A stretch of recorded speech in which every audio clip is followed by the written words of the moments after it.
protected by the First Amendment. I had this little thing in here. It says, "Hi, I'm David, man of God, truth or critical thinker. This, that. No direct insults, personal attacks. Please love one another. Praise be." It's fun. That was a new thing that we can add to the thing. All right. I just feel like I'm at a bad angle. All right. Who will be first? Who's going to be first? That's good. All right. Florence is here first for this, what is it, Tuesday evening special session live with my sister Mary. Those of you that are joining, welcome, welcome. Good, glorious evening as trying to make sure I'm involved in this, waiting for a few more people to join in. Mary and I are going to be sharing some things with you guys tonight in terms of mental health. Mary, say hi to the crowd, please. Hi. She's nervous. She's very nervous about everything. She's like, oh my God, what are they going to say? Veronica is one of my moderators. She's going to be filtering out all of the people that are jerks. So on that, Veronica is one of my loyal followers. She's a moderator of mine. So tonight, Mary and I are going to talk about our story. So let me start off. Mary and I are 18 months apart. She's older than I am by 18 months. She was born on May 2nd, and I was born 18 months later on December 2nd, which is kind of cool. So there's that. We grew up together, so we were very close in age, so we got to experience things very much the same, in terms of developmental. Things that we dealt with in our childhood was a very tumultuous household. I'll get right into it. I just want to see what people are saying. Yeah, sure. Yeah, good. Yeah. So, our mother is a bipolar maniac, absolute psycho. So, like, there's no mincing words on that. And she was very physically abusive, emotionally abusive. She would lie to my dad about it behind our back and do all these things. So, things that we endured were very, very difficult at a very young age. And fortunately, it had to be by the grace of God that was instilled in us that we learned very quickly that in our situation, in our household, in that environment, we learned very quickly to lean on each other. We had a lot of different ways of doing these things. Now, some of the particular things, like my mother would lose her shit. So it was always behind my dad's back, because my dad was a corrections officer. He worked down in Sing Sing prison. So he was gone for several days at a time. And every time he would leave to go on to his work for however many days, we would be subject to my mother's violence. She was physically violent, extremely so. And there's one instance, something that she did on several occasions, where we had those old skeleton key locks, and Mary and I shared a bedroom. We had bunk beds. And what my mother would do is she would lose her shit, fly off the handle, do all these things. She would destroy our room, rip for up hours. Lose her shit for hours, not for 5 minutes or hey, pick up your toys. It was for fucking hours and hours and hours. Hours on end. And she would eventually reach a point where she would get pissed off enough where she would go into our bedroom, she would rip all the drawers out of the dressers, dump all the shit on the floor, dump all the toy boxes on the floor, and then she would throw us in there, lock us in there, and we were not allowed to come out until the entire thing was cleaned up. And this was a key thing that I was thinking about earlier today that I wanted to reference. There's a reason why I brought that up first. Because the way Mary and I individually interpreted this situation had a long-term impact on both of our lives in very different ways. Even though we experienced it together, we experienced it the same way, our perceptions of it differed a bit, and ultimately the way we figured in our own minds how to cope with it was very different as well. So, in this situation, I can remember being in there. There's a few core memories I have of this thing, and I'm going to be honest with you guys right here. One of these times, she locked us in there, and I had to pee really bad. So we were little, like 5, 4. Young, very little. See, this is the kind of stuff that I'm talking about. Sorry, guys, swingers. No, what? we oh are. My God, get we are brother and sister. What the It's just that's exactly what I was telling you about earlier, Mary. That's exactly what we're doing here, and this is it. Like, so I will reference again. The rules of my live are as follows: no direct insults or personal attacks on myself or anyone in the room. No belittling myself or anyone in the room. What if that was an actual question? It's not. Okay. It's not Okay. an actual question. Like. It's Like, just something. like, do you just walk up to people that you see in random places and be like, "Oh, hi, are you guys swingers?" Wait a minute, Like, I just heard there's a pineapple thing.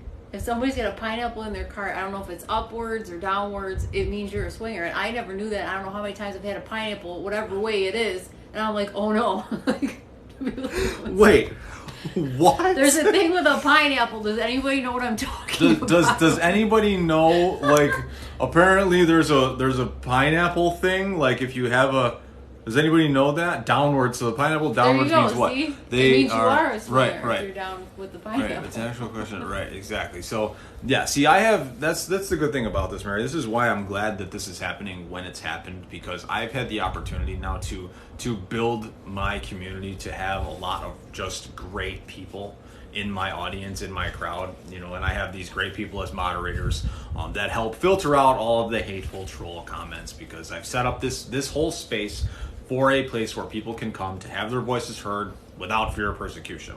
So anyways, back to No the more situation. pineapple. Right, no more pineapple talk. Anyways, says I'll never look at a pineapple the same way. Right. So, one time we were locked in there and I had to pee really bad, so I just peed in our closet. So that was one thing that happened. That's how bad it was. Now, I'll explain to you guys a little bit more, and then we'll get back to.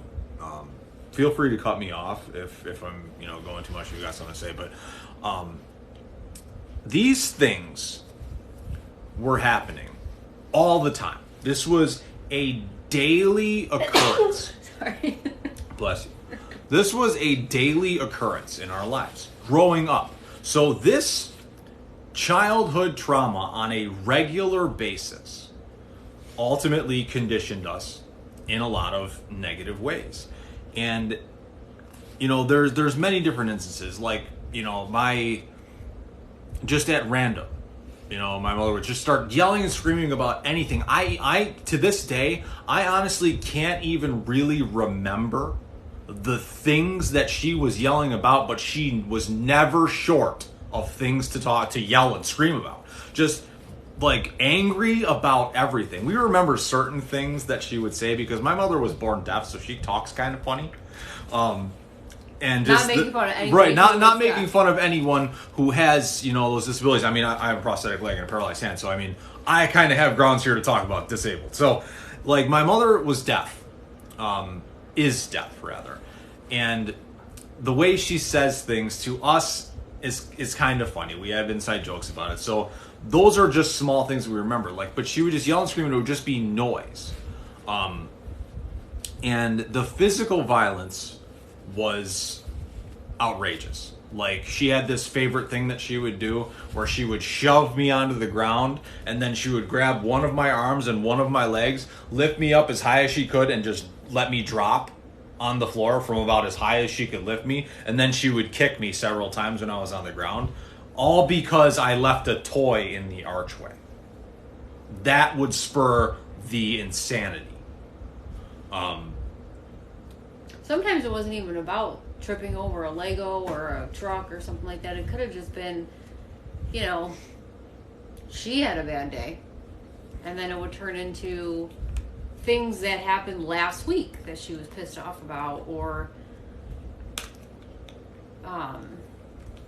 it didn't really matter what it was about. Once she got on a roll, look out, because we knew it was going to be all day long.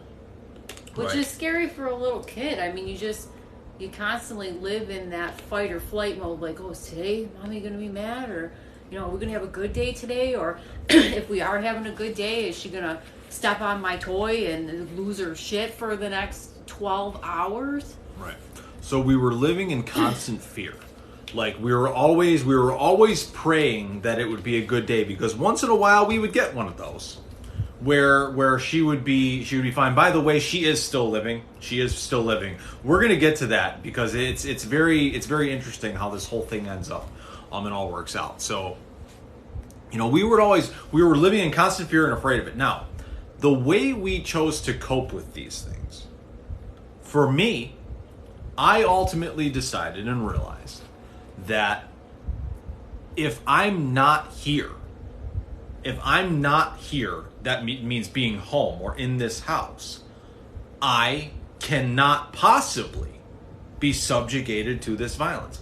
I won't have to listen to her yell. I won't have to worry about her hitting me or hurting me or doing any of these things. I'm scared for my sister that she may be subjugated to this, but in this situation, for me, it was about survival. That's how carnal it was. It was about survival for me. So I became friends with Danny. I've talked about him several times before in my lives. And I would spend all the time I could at his house. We were the best of friends and all that stuff, and I enjoyed it, but I used that to run away from the violence at home. That was one of the many ways that I coped with these things. This ultimately plays into how I ended up getting into drugs, because I ended up running away from my own emotions. Now, what did I want to say? I wanted to go back to something. I forgot what it was. I hate when I do that. Anyways, so these were the things that I did to cope with this violence. Oh, this is what I wanted to talk about. Now, Mary and I, when we were kids, at the end of our day, because we had bunk beds. Yes, Mom is still living. We had bunk beds, and we would talk to each other at night.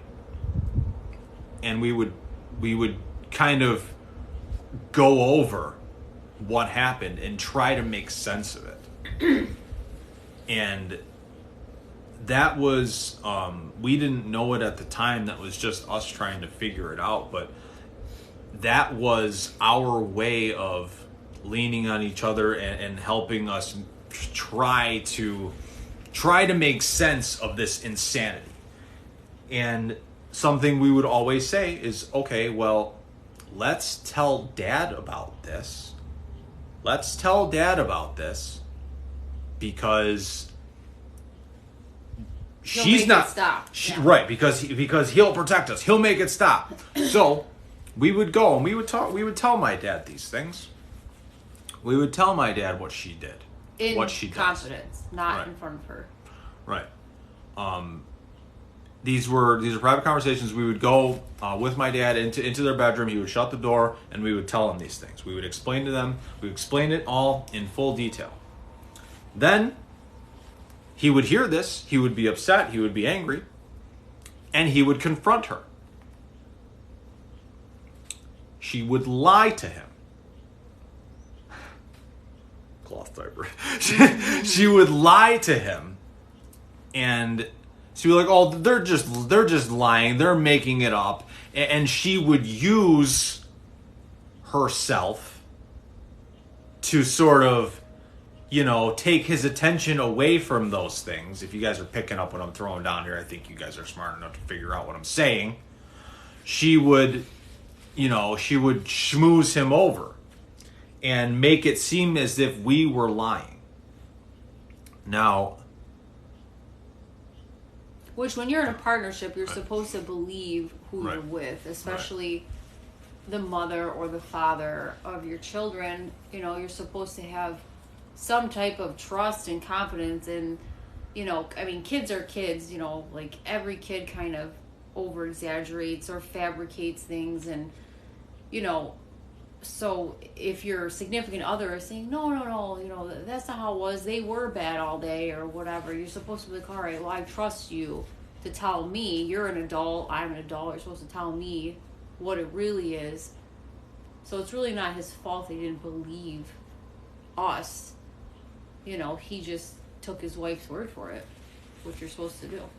Right. And, it was, but the thing is, oh yeah, like, Are people saying sure, stuff? I can't read it. Did showed him bruises, showed him marks. Oh yeah, Did he ever come home early to maybe catch her? No. No, because, she... No. No, because she strategically knew when to throw a shit fit all day. Like he worked, 3 to 11, so he would leave around like 1 o'clock, and as soon as she saw him turn down the street, it was like the horns came out, and she turned into an insane person. Yep. So she knew. I mean, she knew. Yeah, it was the only way to explain or describe the behavior she. It's so It's so relatable for me. I feel less alone now. That's good. That's what I was going to say, Mary. Is you're going to find out just how many people out there. Oh, and I hope she's out of your. Sorry, I can't. I need my glasses. I gotta get super close. I hope she's out of your lives now. Yeah, we'll get to that. Yeah, well, we will get to that. That's Nate. He's one of my moderators, one of my loyal followers. Hello, dude and sister. Glad to have me. I feel weird that I'm so close. Right. No, it's fine. So on this whole thing, so this happened throughout our childhood. Now, I also want to touch on the other side of it, because my father is not innocent in this whole thing. When it came to him, it was more of it was more mental with him, because we would go to him saying, "Dad, this is what's going on, protect us, and he was, she would lie to him and schmooze him over and all that stuff, and he also, God, I would keep going up to you. Sorry, I'm trying to. Oh yeah, these people are, they're commenting about their own situation. So, let me ask you guys this. So while we're thinking of more, while we're thinking of how to carry on to the next part, have you guys, has anyone in here, experienced like developmental trauma? Your childhood was filled with these kinds of things. Is anyone here? Can anyone here, relate to what we're talking about? I'm sure there is. That's our yes already. I wanted to add to something you said. So you had said that your like saving grace was to go to Danny's house and hang out with his family and kind of be a part of a wholesome environment where you knew like that you weren't going to get hit. So it was like a safe haven for you was his house. For me, and I know this sounds weird because you would think I would have did the same thing, because that is what makes sense. Like, leave the toxic environment, go somewhere where you feel safe. What I've learned about myself through a lot of therapy is that when you are in an unsafe situation, whether it's getting hit or, God forbid, raped or verbally abused or any type of situation that's not normal, your first reaction is to leave it, but mine was to almost stay in it because I knew what to expect, which doesn't make any sense really, but I knew how to deal with what was going to be what could have been handed to me that day. So for me to go somewhere where it was safe and nobody's yelling and screaming, that almost felt uncomfortable to me. And to this day, I struggle with that because I'm like, are you mad at me? Are you sure you're not mad at me? And I can't help it because I'm like, you gotta be mad at me, and you're not, but I just look for, there's almost like a comfort in trauma bonding. It's a trauma bonding. Yep. I had that with my parents. I had that with my now ex-husband.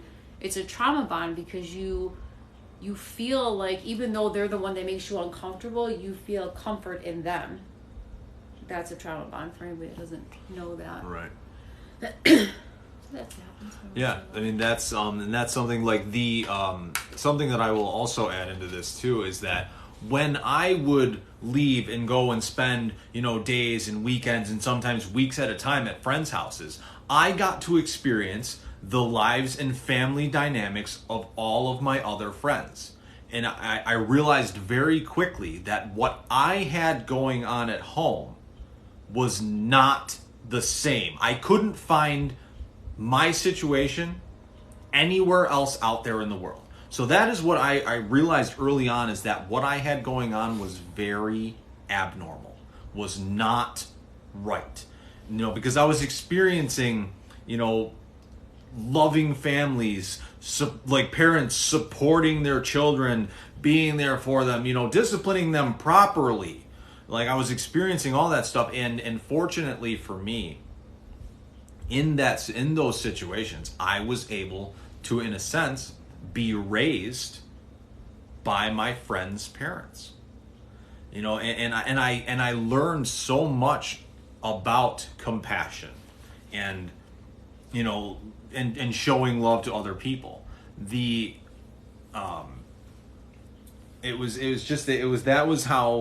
That was how I dealt with it. That was the point that I was making in that is how we develop different ways of coping with it. Ultimately, we would constantly get we never got support in anything we did or wanted to do from either of our parents rather. And it was always, I would say, "Oh, Dad, I want to be a doctor when I grow up."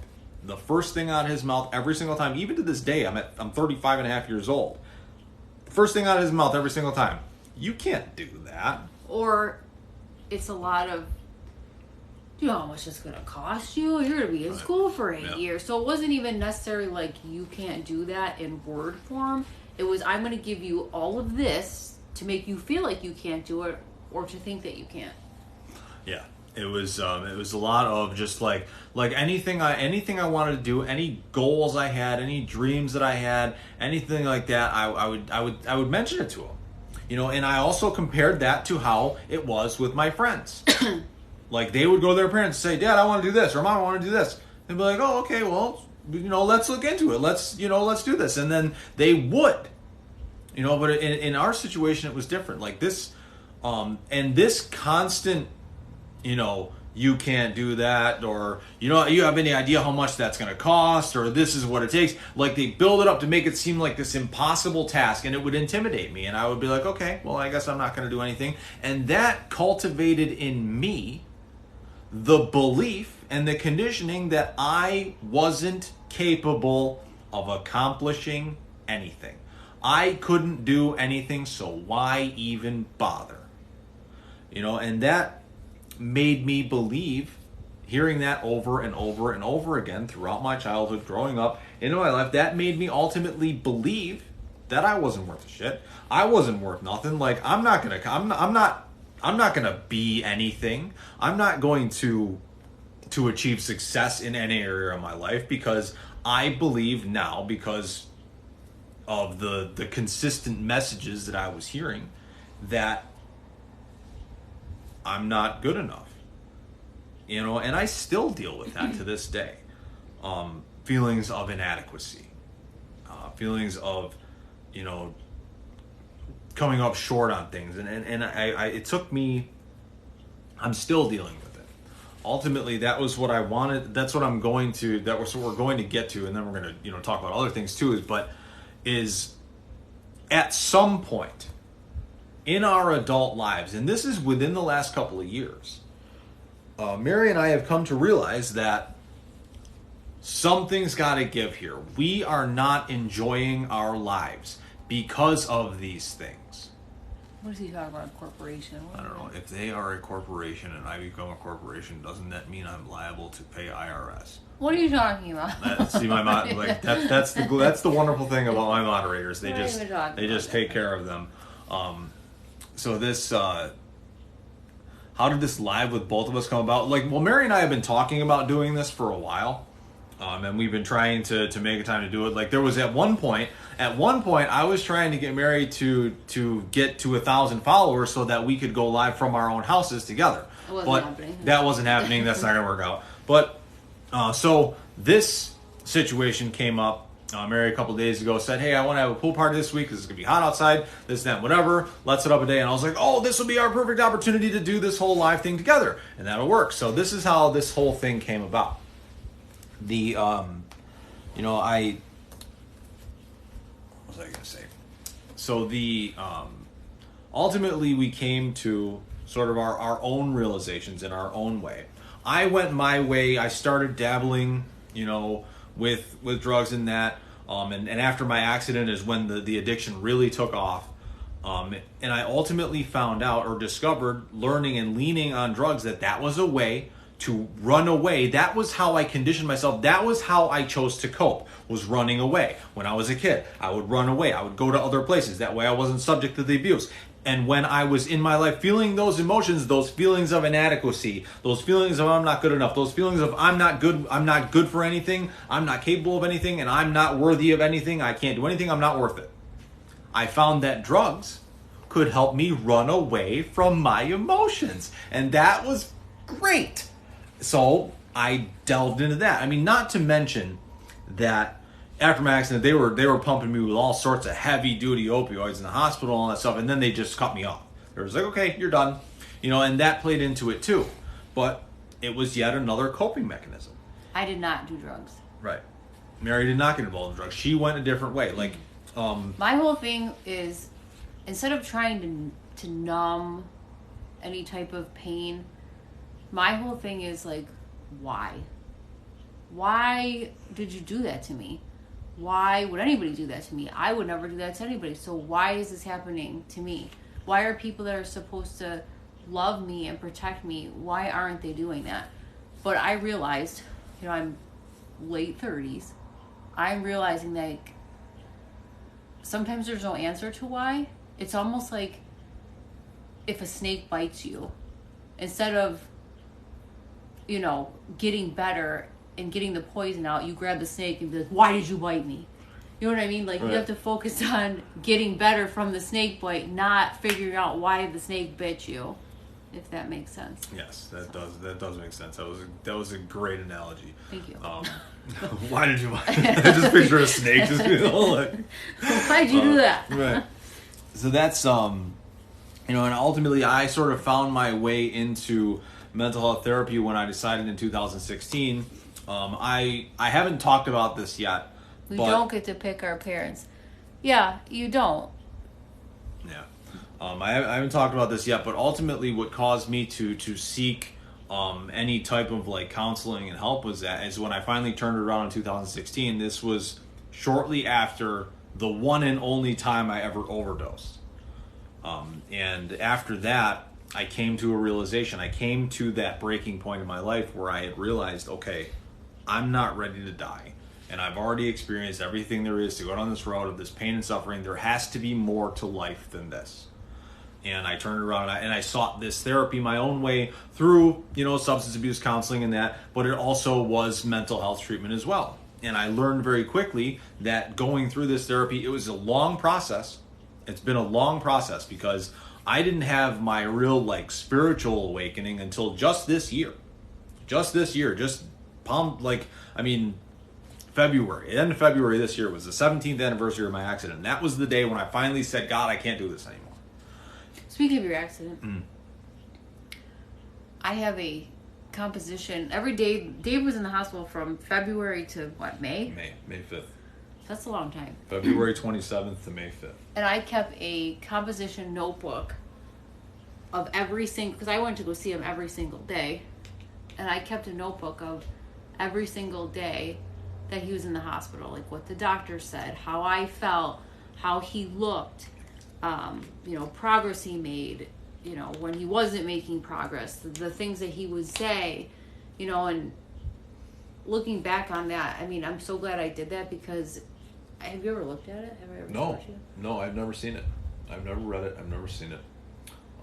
It was a good healing tool. That was the point of why I'm saying this.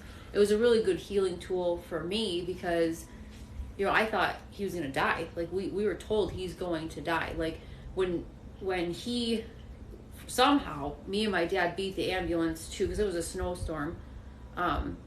We beat the ambulance to the hospital, and we saw him come out of it's so vivid in my mind. We saw him in the gurney come off of the ambulance, and the people are running, and it was crazy. And they brought us into a room, and it was just stark white. The lights were so bright, and they said, to all of us, say goodbye to your brother. But I didn't realize it at the time. I thought, like, say goodbye to your brother, he's going in for surgery. But they were saying, like, say goodbye to your brother because this might be the last time you ever see him. But those are, like, trauma memories that I have that he has no idea, like, what we even felt because he was obviously not coherent. No, Veronica, Mary is the owner of a salon. She's been doing in the hair medical all her field? life. Oh, no, I didn't take notes like that. It was more like... Journal. Yeah, because I thought, someday, like a journal, yeah. So if someday he woke up, he's not going to remember this. So I wanted him to know, like, what he went through because he's not going to remember it on his own. That was why I did it. No. Something that I've said to you guys in several of my videos, several of my lives before, and I'm going to mention this right now. You guys remember the story of me telling you about the head injury that I sustained. That I sustained significant brain damage. And the doctors were preparing my family to take home a guy that was going to need round-the-clock care for the rest of my life. And I was experiencing what it was like to be mentally disabled, handicapped. Like, doing something very simple was nearly impossible for me. Communication was very slow, very labored. And the day that I reached out to God and I said, God, please don't let this be the end for me. And that day, within 5 minutes of me reaching out to God and saying that and asking, please don't let this be the end for me, my brain was healed. Now, do you remember that day, Mary? When it was the difference? Yeah, so, when we would go visit David, he looked like not himself. Like, one eye was going this way, the other one was going that way. He would talk like in obscenities. He couldn't control the volume of his voice. He was aggressive. And some of the things he said were funny. Other things were like, oh my God, is this how he's going to be forever? But, every day when I would go see him, I'm like, oh, what is he going to be like today? Yelling at me, telling me I owe him $30,000 or whatever he used to tell me. And the one day I said, hey, Dave. He goes, hello, Mary. And I'm like, hello? And you're like, yeah, I'm doing all right. And I'm like, what? Like, what do you mean? Like, yesterday you're yelling at me, telling me to go get you grape Gatorade and telling me I owe you $30,000. Like, what are you talking about? So yeah, it was just like, it was like nothing happened. Yep. It was crazy. So there you have it. there you have it. That's yeah, it's it was a miracle. I was healed in that moment. Praise the Lord is right. So anyways, let me give you an example of here's something that is interesting. So my dad is if you look up the definition of narcissist. Look at this. Makes you wonder what trauma your parents went through to inflict pain inflicted on you guys. I could answer that if you want me to. Yeah, please go ahead. So my mom also grew up in an abusive household. So now I can't really blame her for what she did to us. I forgave her a long time ago for myself, not for her. But but just because I grew up in an abusive household, I've never hit my daughter. So it's all about breaking the cycle of, saying, I don't want to be like this. And it's really hard to undo what you've been taught your whole life, or to say, I don't want to do what my parents did to me. So, she grew up in an abusive household. Like we said, she's deaf. And they didn't know she was deaf till she was 5. So imagine how that is, being a little kid and you can't hear anything. And then, she was picked on her whole childhood. I mean, she grew up in, the 70s? So, Right. Back then, can I say this R word? Yeah. Back then, deaf people were considered retarded, which they're not. Hold on. I didn't even know what R word you were thinking of. I thought Oh, well, all right. Which I hate that word, Yeah. by the way. I hate that word. Yeah, I don't So, imagine living your life like that, being called names, being picked on because you can't hear, or the way you talk. So she didn't have an easy life. But my dad, on the other hand, my grandparents were really wonderful people who, showed their love with hugs and kisses and saying, I love you. My mom didn't get that. Like, she wasn't shown affection physically or told that she was beautiful or, 1 second. Sound check. How's the sound? Okay. Am I not talking No, loud no. enough? People are the one person they do that sometimes. This is what trolls do. They'll say, "Oh, I can't hear you." That's how they stop the flow of our thing just to see. It's all good. So go ahead, Mary. Keep going. Loud and clear. That's annoying. Yeah. But anyways, so see, that worked. It worked. Right. I can't think of what I was gonna say. So you were talking about grandma. Yeah. So my dad grew up in a loving home where I love you was said, hugs and kisses were shared. My mom didn't have that. So my dad, being told how great he was all the time, believed he's, I am so great because I've been told my whole life I am so great and you are here for me. So by doing too much or doing too little, I'm choking.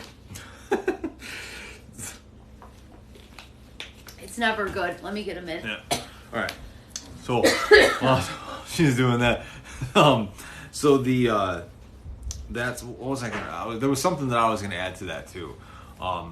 That was another thing that we would often do, that both Mary and I did, is we would spend way more time. Fortunately for us, growing up, one of the first places that we lived for most of our childhood was right across the lot from my grandparents' house. So we would spend as much time as we could with them. Mary more so than I, because I was always over at friends' houses and away and all that stuff, but Mary spent way more time with our grandparents than I did. But that was one of the outlets that we did, and they were very loving, caring, and we've often asked each other this, like we've expressed gratitude, like we're just wondering, like, how did we not become them? How did we not become them? I'm sure we have some characteristics of it, but I'll tell you what, I fight every single day to not be like either one of my parents. I think of their good, I think of their good qualities and their bad qualities, and I just try to not do anything that they've ever done. Right. Now this, Mary, are you going to be okay? I'm choking. Right. I talk all day at my job, and I think I have allergies, so I think that it's that. Right. That was, and it was just something that we were able to realize, like, even though it affected us, even though it traumatized us, even though it conditioned us to have this negative self-image in ourselves, ultimately we found our way and we realized what not to do. If there's anything positive to be taken from that violent, tumultuous, crazy household experience and environment growing up, is we learned very quickly what not to do. How not to treat people, versus the opposite of that, which was just the crazy insanity of everything. But what was I gonna say? Oh, this made me. I was just thinking of this because someone asked earlier, "Where is Mom now?" This makes me think of the parable of the sower. As you sow, so shall you reap. My mother She's alive. is alive. I actually she texted me today. She's all by herself. She's gotten exactly what she wanted. I don't go out of my way to ask her how she is or any questions because I don't care. Isn't that awful? I don't care. Right. And I feel bad that I don't care. I mean, if God forbid something happened to her, I would care. But I don't find a place for her in my day-to-day life. I can't because she's toxic. Right. And this, I've talked about this before in videos past and lives past about forgiveness. I and Mary have forgiven our parents for what they did and how they treated us, and and the mental illness, so I guess the mental whatever that they conditioned us into. But But ultimately, something about that. No, go ahead. I won't what, forget. connected consciousness? No. Oh, Keep finishing with all right. So, anyways, we've forgiven them both, but it's been after a lot of hard work, in finding our own way. But go ahead, Mary, what were you gonna say before I keep going? This person said, of course today my voice wouldn't work. My dad worked constantly, but he loved us. Sometimes, and I know this because I was married to one, men feel like their sole purpose in the household is to provide. And that's how they show love. But I know I keep choking, it's terrible. But and that's not true. Like, there's so much more to being not just a husband, but a boyfriend or partner or whatever you want to say. There's so much more than just providing in a home. Like, you have to be present emotionally. Communication, you have to learn how to talk to your partner. You can't just, because you paid the bills and I have a roof over my head, that means you're doing everything you can. You're not. You have to help me with these kids. You have to, provide for them emotionally. And, I mean, I used to tell my ex all the time, like, I can provide too. I mean, that's not that hard. No, it's not. It's the other stuff that's hard. Right. And that was the thing. That was a lot of the the stuff that comes from, like, my dad's side of things, because that's what he did. He worked all the time, and when he wasn't working, he was finding other things to do, and he was hanging out with his friends. Like, we didn't get, like, I could say that, unfortunately, I don't have very many quality moments, those gems of life that I talk about. I don't have very many of those with either of my parents. I have zero with my mom. Zero. Right. None with my mom. But specifically, I mean, this is me talking about my dad. Like, as a man, as a son, growing up, you look to your dad to teach you how to do these things. To, here's one thing. My we were latchkey kids. That's exactly it. I took care of myself. Right. When I was young, I was like 12 or whatever, and I was starting to get, like, facial hair and that. I had to ask my dad for weeks to teach me how to shave. You know how my dad taught me how to shave? He pulled me into his bathroom, grabbed his razor, shaved my face for me, didn't explain shit about how to do it, and then was like, okay, there you go. It's done. He did it for me, and to him, that was him teaching me. I shaved against the grain for, I don't know, a decade, until I finally realized that, oh, that's not the way you're supposed to do it. I didn't know that until you told me that, so. When it comes to shaving your face, yeah. And well, I don't shave my face. Right, yeah, but it's, so, and because, like, that, yeah. Are you supposed? Is that only a face thing, or is it, like, for all body hair? Like, am I supposed to shave my legs? I don't shave my legs, but I mean, I'm sure the way that you shave your legs is probably okay. However you do it, whether it's against the grain or not. But when it comes to your face, and you go down, right, with how with thick, the hair, yes, and it comes off. Mm-hmm. Yep. Yep. Even your mustache. Yeah. That's against the grain here. Your lip. Oh my god, it's the worst.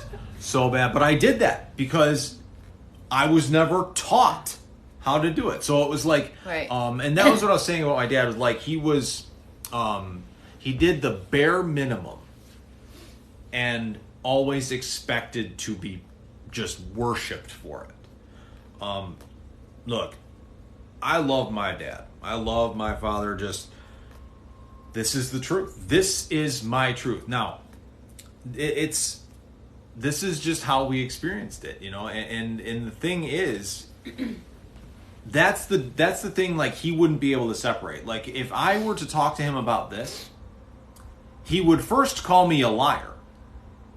And then he would tell me how it happened, even though that's not how it happened.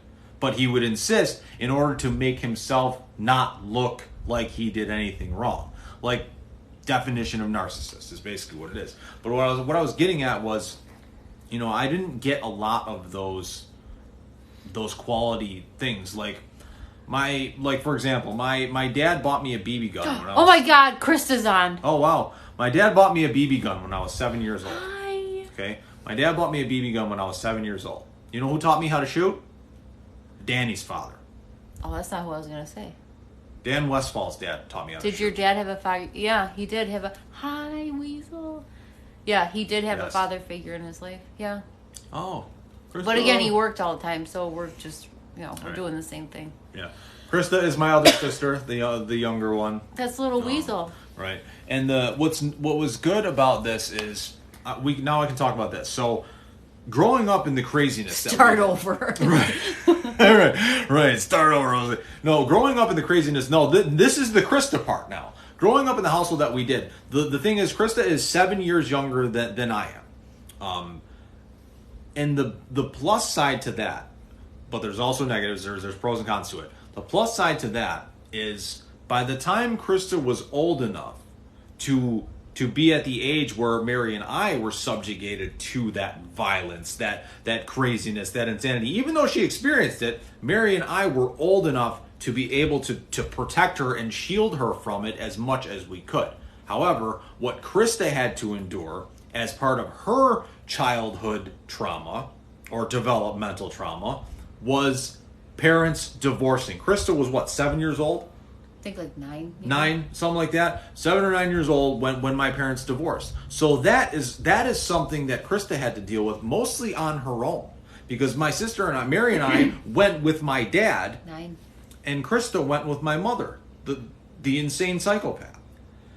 And she experienced whatever she experienced with them. And Krista, I have to apologize to you, and I will forever, that I wasn't there for you as much as I should have been and could have been. But this is just how it went. We were able to protect her from it for a certain amount of time and that. But when my parents divorced, that is something that Mary and I were in our early teens when it happened. And when our parents finally came to us and said we're getting divorced, Mary and I were like, oh, fucking finally. Thank God. Finally, I'm tired of this. Like, finally figured it out. Like, and the but when it came to Krista, she wasn't quite at the age to really understand it. She also didn't have what Mary and I had together growing up, to where we could lean on each other, being close in age, where we could, speak to each other on the same level in terms of like our age level. So there's a lot of, there was a lot missing there, and I feel terrible about it sometimes. But Krista ultimately did very well for herself, much better than I. She went out, and Krista's what? Hold on, how old is Krista? She'll be 30. Krista is going on. She'll be 30 in October, and she's the only one of the three of us that has built her own house.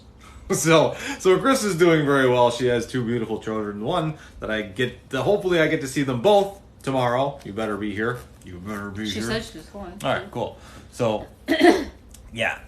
Yes, yeah, thank you very much to my moderators for helping out with this, because this has made this such Do you think that's why she has distance a bit from you, David? Who? Krista, get your brother a bed. He has a bed? No, yeah, Krista is the one who provided the bed for me. I have it now. I have it. Anyways, we talk. I guess I never. Can you go back to that comment? What did you say? Do you So think that's why? Who is she? Yeah, who is she has this distance a bit from you? What do you mean? What she? Got him a bed. Right. Yeah, Krista gave me one. No idea. Why? Who has distanced herself from me? Mom? Maybe. Krista? Me? I don't know. Probably me. No, I don't think so. Maybe. I mean, maybe Mom. Answer. Oh, Krista? No. Is that the same person? Yeah. No, I don't think so. I think it was my decade of drug use and addiction and just living that life that caused Krista to sort of distance But she herself never from stopped caring. I mean, David was in a real bad spot, and she went in a drug house with a bat, ready to hit somebody in the head with it, and she pulled him out by his hair and said, "You're coming with me." So. Oh yeah, they 51-50'd my ass. You're coming with me. Yeah, that was a fun experience. They tried to they did this like, you know, intervention type thing where they drag me out. They're like, "You're going to the hospital, you're going to get help." They take me to this hospital, okay? They take me to this hospital. I'm like, "Listen, it doesn't work like that. It ain't gonna work like this. It ain't gonna work like this." They take me to this hospital, and the other one of my ex-friends that was with them goes up to this hospital administrator and tells them that I was talking about suicide when I wasn't. So I got to spend an entire night in a psych ward. Well, at least you weren't doing drugs. And then when I got out the very next day, and I went right back to the drug house. Actually, no, I ended up staying with Josh for a while, and then he framed me for stealing whatever. But anyways, the Good times. yeah, they 51-50'd my ass. That's what they did. That's what they did. You know, and it wasn't for 4 or 5 more years after that I ultimately went and got help on my own. So it's like, when it comes to people that are in addiction, care for them, love them, you know, support them, don't enable them. But it's a hard truth to accept. And some won't be able to accept this, but people will not break free from drug addiction until they themselves decide to do it. Some may never decide that. Some may not make it out. It wasn't until I said to myself, "I am done with this," and I went and I got help on my own. I didn't tell my family about it for 2 years. I had been in treatment for 2 years before I told anyone about it. You know, and it was, I hit rock bottom and I bounced a couple of times. You know, but ultimately it was me just realizing that my life was worth more than I was conditioned to believe it was. Did you ever miss it? Drugs? Mm-hmm. No. Not anymore. Not anymore, I don't. Like, I don't even miss, like, the good times of it. I really don't. It's gotten to a point where, like, even if I have a couple of alcoholic drinks at like an event or whatever, I'm thinking in advance the physical price I'm going to have to pay for doing that. Like, just feeling like not the greatest the next day. My hair? Or my hair. Show them my hair. My hair? Oh, yeah. She's definitely talking to you. My hair? She don't talk to me. Like, she ain't telling me my hair looks good. It's probably your hair. Maybe. Whose hair is it, Krista? Who's your favorite? Answer. She's going to say you. She's probably going to say you. Yeah! See, I win. Yeah, this is a Ray fade. He does, like, he's an artist. He's like, it's like he paints them on. Well, she's used to you looking like the genie from Aladdin, so that's why. Yes, before I met the guys at the barbershop, I was cutting my own hair with one of those Walmart kits, and it was like I had the top real long and crazy. It was just like, and I would just shave the sides. It looked ridiculous. I looked ridiculous. So, like, I think there might even be a couple of videos if you scroll way back in my library where, like, I had, like, the me haircut. But yeah, there's I did a video. I don't know if I sent it to you of like the picture you sent me of me being huge last year. Yes. Yeah, that was that's been pretty awesome. So, this. Oh wow, cool. We've been going for 45 minutes. Is that bad? No, it's great. It's good. I thought I didn't think it was. I didn't even think it had been 45 minutes, which is awesome. So this let's see, what are we talking about here? So I will say probably, yeah, you are mad late. Wink. There you go.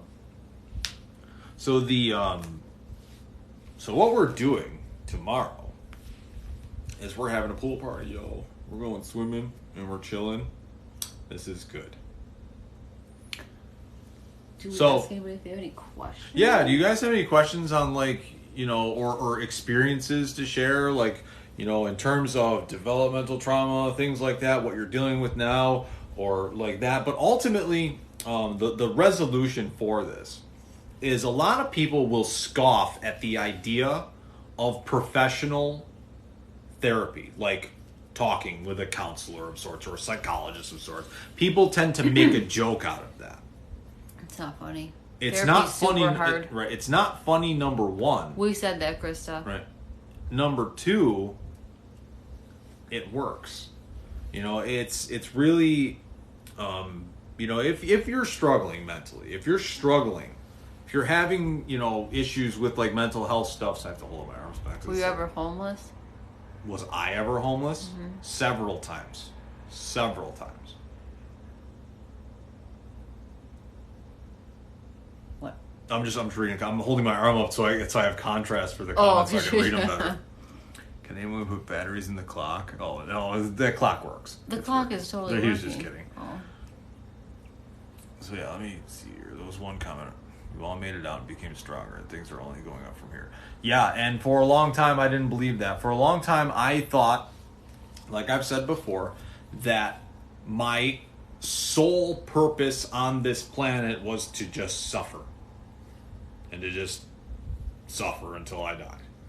And I've come to realize finally that that's not the case. Let me see. I was homeless. I gotta answer this person. Yeah, go ahead. Have you ever considered family therapy? Just the siblings? No, we don't have a problem with each other. I mean, we all have the same story. It's the parents that have different stories. And I've tried, you know, one time I took my mom to therapy with me, and you know, she sat there and the therapist was like, all right, Mary, tell your mom what you think. And I told her everything how I felt and what I thought, and she looks at me and she goes, I was a damn good mother. And I'm like, see, she'll never see it my way. You know, so there's no point in that for me. Yeah, that would be like, and that's just it. Like, Because I don't need somebody invalidating what I'm saying. Like, I don't want to hear your version of it. right. Yeah, and like that's the thing too. And like, and my dad would go in there and be like, I was a great father. I was this, like narcissistic stuff. You know, like I like, and here's another detachment that my mother still has to this day. Did you see what Krista just said? No. What did she say? She probably didn't hear anything you Oh, said. wow. Probably not. So this is a detachment that my mother has to this very day. We will bring up, hey mom, you remember that time you used to grab me by one arm and one leg, lift me up as high as you could and drop me on the floor and then kick me in the ribs? She would say, I never did that. And that got me to thinking. Mm-hmm.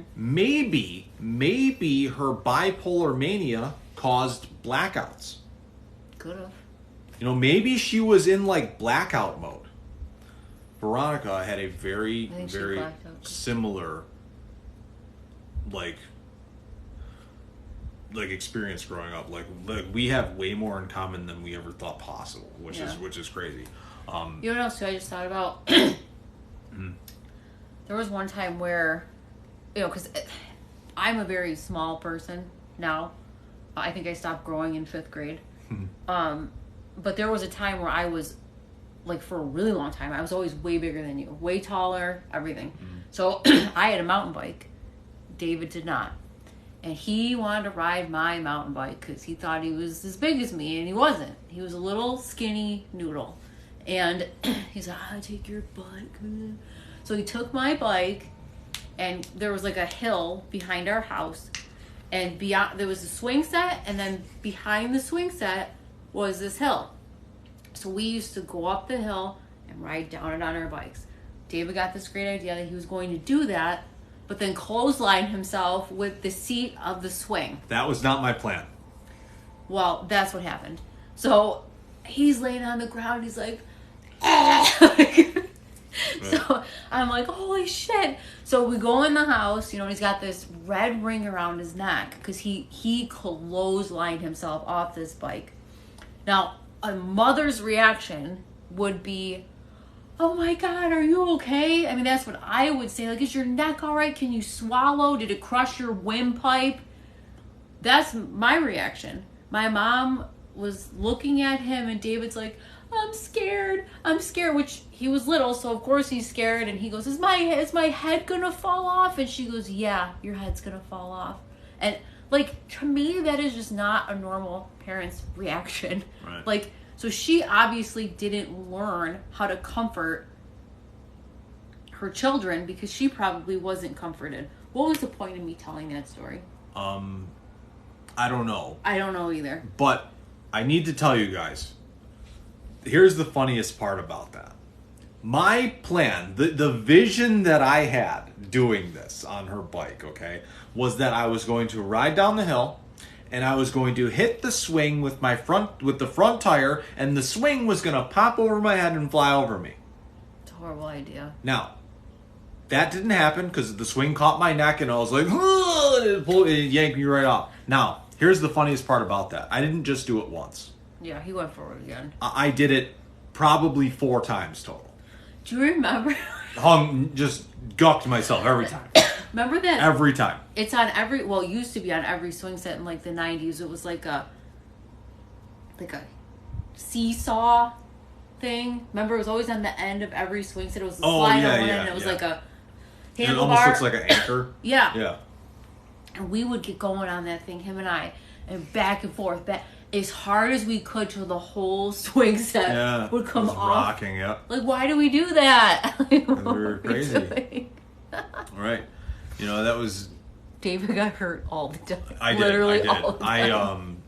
I rode my bike down, like I was riding down this hill, and like I went out of a driveway because there was these 2 people walking on the sidewalk. I went out one driveway, came back up into the other one, and I went a little too far in. The front tire went off the edge of the sidewalk, it caught, and I flipped over the handlebars, landed flat on my face, knocked my teeth out. It was brilliant.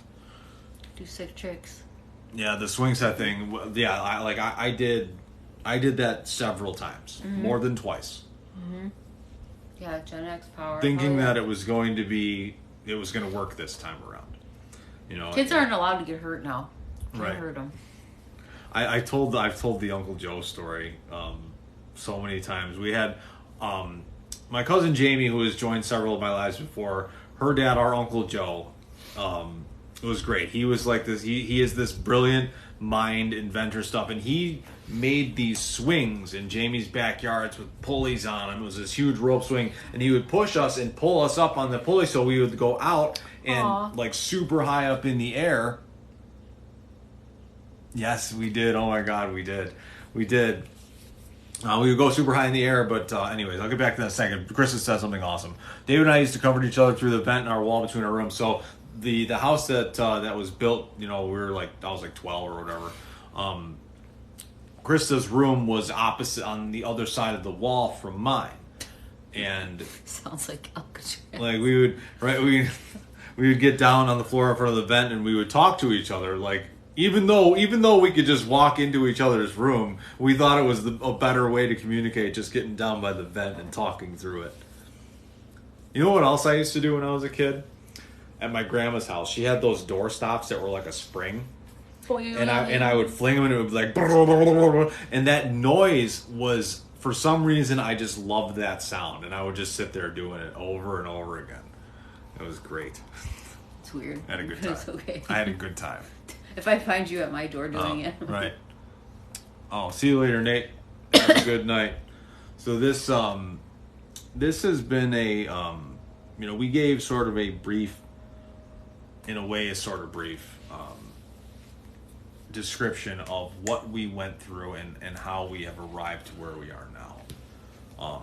The reason why I was looking forward to doing this is because I'm aware, as part of this space that's been created here on this TikTok, my channel, all this stuff, is I know and I fully understand that there are so many people out in the world, way more than I thought there was, that are hurting, inside emotionally from all of the traumas that we may or may not have experienced in our lives, whether it be at home, from the world, the conditioning from the television screen, all of it. People are hurting.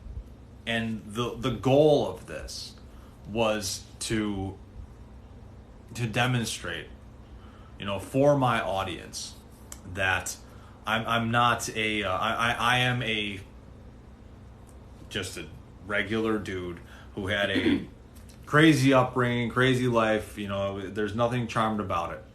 I created this whole thing because I care about people. And I understand that there are people that are hurting and still going through it. And it's in the as Paul said, we must endure many hardships to enter the kingdom of God. And for me, my real purpose came when I finally turned my life over to God. I never thought I was always a believer. I was always about believing in God, believing in Christ and all of that. I was always about that, but I was always talking the talk and never walking the walk. And everything changed the day I decided that I was going to start walking the walk instead of just praying to God and hoping that something just magically appeared. We've gone through everything together, myself and my two sisters, but we each have healed ourselves or are working on healing ourselves, bettering ourselves in our own ways. I think it's important to realize that, just like I say, all roads lead to one when it comes to faith and belief and all of that. I'm also a firm believer that when it comes to mental health or substance abuse or whatever it is, we know individually what is going to work for us. So there is no one set thing. Some people may say, oh, well, you got to go to AA meetings. You got to do this. You got to do this. You got to do this. Would you believe that for the 7 years that I've been clean and going to the counseling that I go to, I've gone to maybe 5 NA and AA meetings? That was never part of my therapy. That was never part of my healing. So, there is no instruction manual on addressing mental health. We each have to find our own way, and we can mainly, and most the most important part of it is supporting one another in whatever we choose to do, as long as it's healthy and we go about it in a way that is going to better ourselves, because like I say, we are both the sculpture and the sculptor. I believe that iron sharpens iron, and thus we sharpen each other with our own experiences. Anything else you'd like to add, Mary? Yeah, there's one thing. Even if I feel like there's a lot of mental health issues today, more so than ever, I feel either more people are talking about it, or I personally think, I know we're in a public forum, but I feel like social media plays a huge role in people's anxiety and depression, because you sit there all day on your phone, scroll. What's this person doing? What's that person doing? And you constantly are comparing yourself to what somebody you went to school is doing, and you don't even talk to this person. This person's not even relevant. Or people use some platforms to, air their laundry out. They use it as a journal, and it's nobody cares what you did today. Not for anything, but I don't need a whole itinerary of what you did for the day. Or people will post a conversation that they had that they thought was cute with their child. That's not for me, that's for you. And certain things, I was married for 10 years at one point, and I never posted anything about what we did, or even now, I'm in a different relationship, and it's nobody's business. There are some things that are just for me. And when I was going through my divorce, it was a 2-year grueling amount of time. But I had clients who I saw every 4 weeks, 6 weeks, 8 weeks, and they didn't even know I was going through it, because it's not their business. So I just think that social media is a big problem with mental health. And I find myself doing it. I'll sit there and I'll scroll for a half an hour, and I'm ignoring my own child, who is my number one. things that she's doing or talking to me. And how many times have we had a conversation where somebody's talking to you and you're like, yeah, yeah, yeah. That's rude. I do it too, so I'm guilty of it. But like, you're too busy looking at so and so going on a vacation for a week, and you say, "Well, when am I going to go on vacation?" And it's. I think it's terrible. Right, and that's ultimately why I mean, that's one of the main reasons why I decided to get rid of Facebook and to get rid of those. So, sure, I have Truth Social, I have Gab and that, but that's more for information exchange and like in this my whole truth-seeking venture and all that stuff to acquire information and to keep updated on like the things that are going on. I gotta see what this person said. I ultimately decided to get rid of those scrolling social medias because it was contributing to my feelings of inadequacy. Mm-hmm. I believe it's creating societal decay because we are constantly thinking about what we don't have when we look into those snapshots of people's lives. And people will only show you what they want to show you. Like, there was a picture that a friend of mine posted, and it was a picture of like her daughter and her husband, and they were on a boat and everybody's smiling. It's like, oh, what a great time we're having. But she said in there, she goes, don't let this picture fool you. It took 10 minutes of the babies crying, we're fighting just to get this picture. So it just goes to show you that you would look at that quick and be like, oh, look at them, a happy family. But really, that you have no idea what they just went through to get that one picture. And I saw on, I don't know, somebody's Facebook or something, where it was a picture of an apple. And the one side of it's like nice and perfectly ripe and shiny and beautiful. And then the back side is the part you don't see where it's decay and rot. And that's literally social media. Right. That's what it is. It's like people, yeah, and that's the thing. And it's ultimately created a lot of, and it creates people being idle in their lives too. Instead of why would like, you know that? I don't know. Okay. I'm not sure what that. I'm not even really sure what that means. The Andrew Tate stuff. Like we're like, okay. Seeing all the images, it makes me feel like the world hates women. Okay, well, I'm sorry that you feel that way. Maybe stop watching Andrew Tate stuff. I don't know. I mean, this is what I say. But don't forget to go out and live your life, because that's where the real gems are. That's where the real experiences are. Like you can get a real idea of what really is going on in the world if you just go out into your community and talk to people face to face. You're saying? I really hope the world doesn't hate women. They don't. It's Mother Earth. Right. That's Mother just is right. women. That is just that's one. That is one way of looking at things. Like I could sit here and say I feel like just seeing all the wait a second. No, not saying names. All the AT stuff. Dan Westwell. Danny's here. I was talking about you earlier, brother. I was talking about you earlier. Dan Westwell. He was Danny was the friend that I spent weeks at a time at his house. That was what I was talking about. His father was the one who taught me how to shoot. My dad bought me the BB gun, but it was Dan's father that taught me how to shoot. Like that, it was all those things, and I deeply appreciate his whole family, for opening their doors and their life to me and allowing me to be there for so much of my childhood. It made the difference. It made me able to realize that what I had going on in my house was not normal. And it's because of Dan's family I was able to experience what a real loving family should be. He's one of the primary examples. His family, his dad, his mother, his sister, and especially his brother Tommy, are, have had a huge impact on the way I see the world and the way that I treat people. So, thank you, Dan, for being my friend for 30 years now? Probably more than that. First day of kindergarten. Yeah, I mean that's the thing. Like that's, it's important that we protect our feelings. Like we have to make that stand. Stop allowing things, news, social media, whatever it is, to dictate how you feel inside. Like that should be your choice. How you feel about yourself, how you feel inside should be your choice. Krista just said it made me never want to go home. I'd stay with Chelsea or Shannon, not care. See? And I did very much the same thing. You know, running away from the insanity.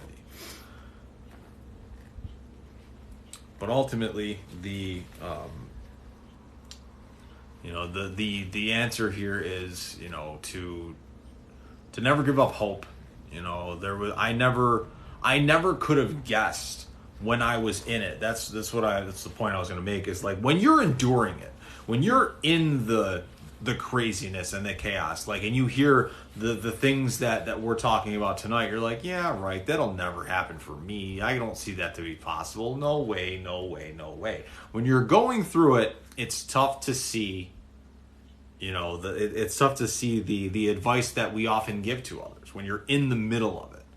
But just keep in mind that there is, you know, it doesn't matter how long the night is, the morning always comes.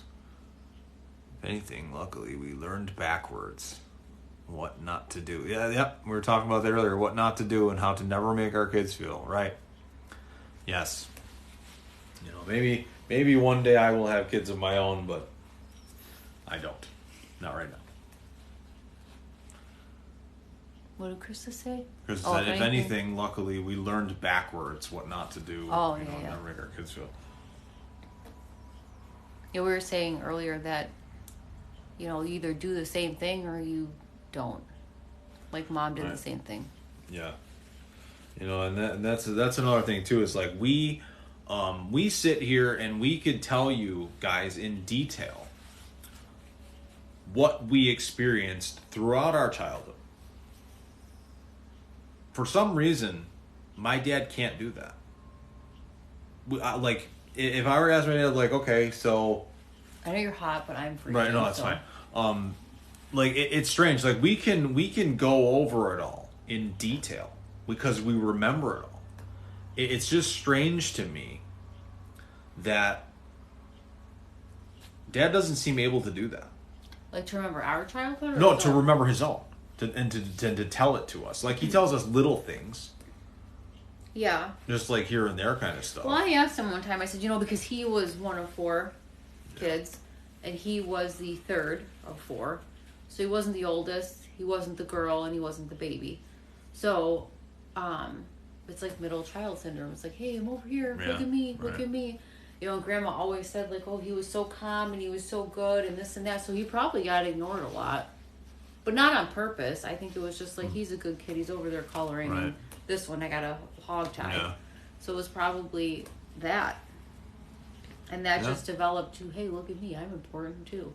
And then it turned into, I'm the most important. Right. Don't you forget it. My mom refused to tell me about her childhood youth. Oh, that sounded strange. Yeah. And you know, and here's another thing, like, you know, our mother has told us some things about her childhood too, and about, like, you know, problems in that, but ultimately, just knowing the way she would lie, right? How do we even know that it's true? Like my mother's a pathological liar. Like, she will lie, or her perception of things is really skewed, like very different. We could be watching the same exact movie, and her rendition of how it went will be totally different than yours. Right. Yeah, it's really something. Like, it's, I don't know. It's weird. It's very weird. Ooh. You know, and that, I guess when we see things and experience things through the world, we run it through our own filters. Like, and I just wonder, like, what her filter must look like to perceive things the way that she does, and it's like always negative. You know how some people are, like, super positive? Yeah. Like, I wish I could be them, but I'm not. Like, where everything's like, oh my God, this is so great, this is so beautiful, and Mom is like that, but, like, negative. Like, this fucking sucks, and this is ugly and stupid. Like, she's just that. Yep. All the time. No, Sheila, my mom does not try to reach out. Rarely. No, I mean, no. Like, she'll reach out if we reach out to her first. Like, she won't call us to see how we're doing. Like, today, I reached out to her to tell her that somebody that we knew passed away, and then She said, "Oh my God, that's terrible," and that was it. Like, it wasn't like, "Oh my God, that's terrible. Hey, by the way, how are you?" Right. Yeah. There's no. It was like, "That's terrible. How'd you hear that?" Does it matter? Yeah. How did you hear that? Right. What the hell? I remembers things way differently than actually. Yeah. It's really something. There's the. But I think that's a coping mechanism because think about it. Like, even somebody like Jeffrey Dahmer, like, he did all those horrible things to those beautiful people, and he sits there and just says, like, "Well, I didn't mean it." You know what I mean? Like, they just see things totally different than we do, and maybe he didn't mean it, but you did it. So, like, I don't know. I don't know either. But ultimately, I think we're running out of steam here. But, Hey. Just like psychological imbalance. The whole thing, like I don't know, we find our way, but we have to make effort to do so. Ultimately, I never thought I would become the Bible thumper I am today, but boy, am I grateful that I am one. I just want to be clear, like, even though I've done a lot of work on myself and all that, I still have bad days. Like, I have a lot of bad days, and there's sometimes where I have bad weeks, and it just, I don't know, it's really hard to, like, make it stop sometimes. Right. Well, my audience experienced that with me just last week. Last week, my refrigerator finally, like, went out completely. So still working on that. And then the very next day, I dropped Ray's clippers and broke 2 of them. Like, I had a week to forget last week, and I made sure to come on here and share that and go through that in front of my audience to sort of demonstrate that it's not always, good, happy things. Like the enemy will attempt to pull up a seat at our table in many ways. And as we get better and better and more solid in our foundations and more strengthened in our faith and spirituality and in our own, peace of mind, the attacks get more and more sly and cunning. I just like this whole thing, like I'm still dealing with the whole trying to, work on the whole refrigerator thing, but it is moving forward in some way. It is in process. I've talked with my landlord. I've made it clear the real condition of it. In a way, I have to take some of the blame for that, for not being as vocal and descriptive about it as I was. I should have been more direct. And I finally was. It finally reached that point. But things are moving forward, working toward that. But again, if you have bad things do happen, not everything is going to work out perfectly, and it's sometimes important. I just wake up and I'm like, fuck this. Yeah, I haven't had one of those days yet. No, I mean, I have those, like, a lot. And,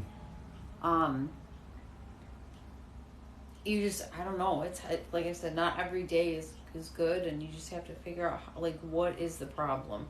What I'm learning, too, is mindfulness and staying present in the moment. And that's super, super hard. Like, for me, when I'm in the shower, that's when I have all my imaginary arguments. When I think about the day or who pissed me off or what I gotta do, like, I'll be sitting there and I'm like, all right, I gotta do this, I gotta do that, oh, that person, fuck that person, but whatever. And then I'm like, wait a minute, just focus on washing your hair, because that's all that's happening right now. Don't think about next week. Don't think about that person you want to tell the fuck off. It doesn't matter. All that matters is washing your hair. Right. And feel your fingers, smell the soap, and be present. And that's so hard to do. Sometimes it is hard to do. Always hard to do. It's always hard for me. For me, it's gotten a bit easier to remain present, and to focus on these things. But sure, for a while with the refrigerator and the clippers and that, I got into all of the what ifs. So how am I going to do this? How am I going to do this, that? But then I ultimately, brought it back, to the present, and that's the thing that things like the thing that matters. Like we come on here and we can only talk about things past. I've given the example, like the one day I was sitting up at the barbershop and I was watching Ray do this fade, and I was just watching like the magic of it coming together. And in that moment, I can only tell you that it was just a beautiful thing to see and watch happening. Like, you can't experience that the way that I really did. I can't describe it to you the way that I really experienced it. So those are the gems of life that happen only in the present moment. So when you're busy thinking about the future or the past, you're missing out. You're missing out on those gems of life that are happening all around you. Again, with the phones, too. I was just thinking about that. How many times have you gone, like, on a hike somewhere and you're still kind of holding your phone and looking at it? I make it a point to put it in my pocket and say, okay, if anybody needs me, these are the important, I have the important people kind of right in front of me. So whoever needs me, it doesn't matter. It can wait because I have my kid in front of me and whoever else I'm with. You know, like, this is what matters right now. It's so hard to do. It's so hard to do. Yeah, it is. It can be, you know, because we've got just so much going on, and we want to always have the answer to all of it. But for me, what helps is the thought remains in my brain to just let God do the heavy lifting. Just do what's in front of you. Just focus on where you are, and all the details will be worked out. What are people talking about? Ever tried HemiSync? I've never heard of it. What? Binary beats. It changed my whole state of awareness. Beats? Beats. Like food? Like the beats. Oh. No, binary beats. Like, I think. Oh, like to I think. change your thoughts? Yeah, maybe. Is that like the thing with the... Oh, like that bull goes... No, what was that? No. No. No, what was that therapy you were telling me about with the things, the buzzers? The EMDR? Yeah. They're like... Did you ever even do that? So, the way it was described to me is you could do an EMDR with the buzzers because it activates your right and left brain to think, you know, together. Or simultaneously, whatever. But you could also... Like, EMDR is used for reprocessing memories. So, it doesn't make them go away. It just takes the emotion out of the memory. So, you could also do that by... you process it, you're reprocessing a memory. So the keyhole memory. Mm-hmm. You think about how you felt in that moment. And right. Like, if you really think back on that memory, you can feel it. Oh, yeah. Because trauma is stored in your body. Yes. So you can really, you know, it just reprocesses how you think about it. Right. I have something that I want to say on that. Think about that. Like, in that situation, remembering a past traumatic experience, you start to feel those emotions like you were actually in it. Now, think about the exercise that I shared with you guys about raising your vibration. Close your eyes and think of a time that you felt pure love or joy or whatever, and you will feel that too. So used strategically, you can feel better in a matter of seconds. Instead of thinking about something bad that happened in the past and feeling that way. So it's mindfulness is the key there, Mary. You're absolutely right about that. You know, it's about, you know, choosing how you're going to feel. And I notice too with myself, like if I have something to say, like if I feel stifled or I feel like I can't get my point across or like somebody won't listen to me or hear me, all of a sudden my anxiety, it's right in my throat. I feel like my throat is closing or my tongue is swelling or I'm being choked. And that is just trauma being stored in my throat. I never knew that because I was like, man, like, am I allergic to something? Like, is my throat actually swelling? Like, whatever. And as we were sitting here talking, maybe that's why I started choking because I started to feel kind of anxious about, like, different memories. You know, it was triggering and stuff. That could be. Yeah, so it's a balance. That's what I say all the time. Remember the future. You know, that's the raising your vibration exercise. Envision who you're going to be in 6 months or a year or next week or tomorrow even. You know, and you begin to, you know about like the chakras, like the crown chakra, like this. Yeah, apparently your anxiety affects your neck chakra. I hate throat chakra. Mm-hmm. Yeah, no, it does. It does. Meditation helps. There's tons of things you could do. You know, reading, whether it be scripture or like my go-to book is Unlimited Power by Tony Robbins. That I've watched countless hours of his seminars because I was always searching, for like there's gotta be more to life than what's been given to us. There just has to be more to it, and that's how I found the law of attraction. That's how I found all of these things. I found Tony Robbins. I found Jim Rohn. I found all of those. I listened to countless hours, Jordan Maxwell, of all of their seminars, their lectures, all of that. But I always had that. I was always left feeling like there was something missing, and I found that when I finally started talking to God and walking the walk. That's me. Great job. You've gone live for 90 minutes. Wow, we've been going for an hour and a half. Very nice. Anything else you want to talk about? I don't know. Nope, that's it. Okay, bye. No, but yeah. Anything that you guys want to share or talk about or ask about? Yes, no, maybe. If not, we will end this. It's been great. It's been an absolutely great. It was actually better than I thought it was going to be. Why did you say that? No, I mean, like, I always have low expectations of myself. See, that's from the conditioning. That's from the conditioning. See, I always think, oh man, I might be dumb, or I just I think of those things, because of that conditioning, because I'm still working through it. So it's an ongoing process. It's a journey. It's a marathon.